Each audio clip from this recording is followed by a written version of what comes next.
Again, a confession of faith would be a systematic presentation of key truths drawn from the Word of God, arranged in a logically scriptural sequence, so that those who read them, understand them in measure, and can hold to them, can say, these are the things which we believe the Bible teaches about the topics that are addressed. Now, most confessions, like most creeds, are of their own time and circumstance. So you might read, for example, the 17th century British confessions, and you'll say they're assuming things that are now threatened, undermined, or not believed in our society. For example, you might say that they assume certain things about marriage as being between one man and one woman, and that masculinity and femininity is understood and appreciated in the light of what God has said in His Word about man created in God's image, male and female. That's not being assumed in our society anymore. If we were writing something like this today, or rewriting, we'd want to introduce that. But there's also value in saying these people weren't swayed by the things that we're swayed by. And what is it that's enduringly true? And with a good confession, I think you'll find that they aren't as time-bound as some people might imagine. I personally, company with many others, would have no difficulty in subscribing to some of those older confessions. It's the reason why a lot of churches today are recovering the creeds as statements of truth that they believe. So a confession would not be so much a question and answer format as a series of statements arranged around these particular loci or points in theology, usually again structured in such a way as to have some kind of logical progression, so you understand why this builds upon this, builds upon this, builds upon this. God has spoken. He said this about Himself. He said this about our need of salvation. He's taught us this about the Christ by whom salvation occurs.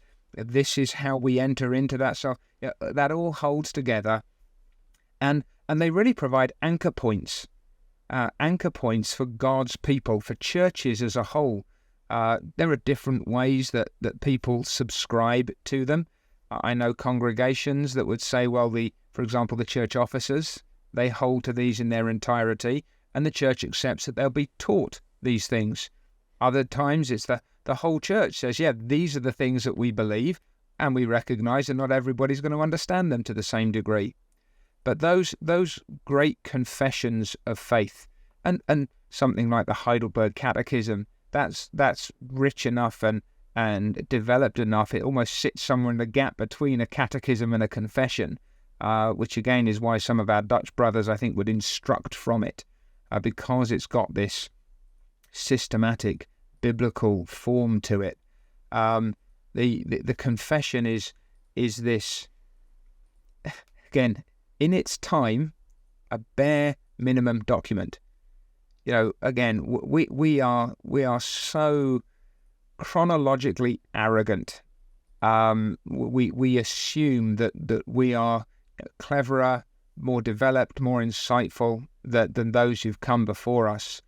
And so we think we need to boil down our doctrinal statements in the cause of unity, to bring them to the lowest common denominator, with a view to being able to say, well, these are the things that we can all share. Now, our forefathers, I think, typically had a different approach. They said unity is based on common conviction. And so we look at these things and say, why do you need to say all these things? Our forefathers were saying, this is the bare minimum. This is what it boils down to. And by having these broad and rich statements of shared truth, actually that's what gives us our common conviction. And the wonderful thing about that is that where, for example, you've got those three sister documents from the 17th century, so you've got the Westminster Confession, you've got the Savoy Declaration, you've got the Second London Baptist Confession, it's interesting to see, even in the letter to the readers, or the appendices that they put with those things, I'm thinking of the Baptist version in particular, they're emphasizing the fact that they want to show how much they have in common, as well as where they distinctly and intelligently differ. So if you have a confession of faith with that kind of heritage, not only do you know what you believe in common with all who hold to those things, but you also know how much you've got in common even with those who may differ on things that we all acknowledge are important, but we also know what we hold to together.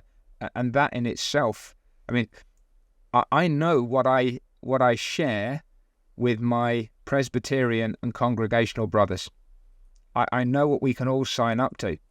Now, we may argue, and sometimes fiercely, though lovingly, about the things in which we differ, but we know our common core.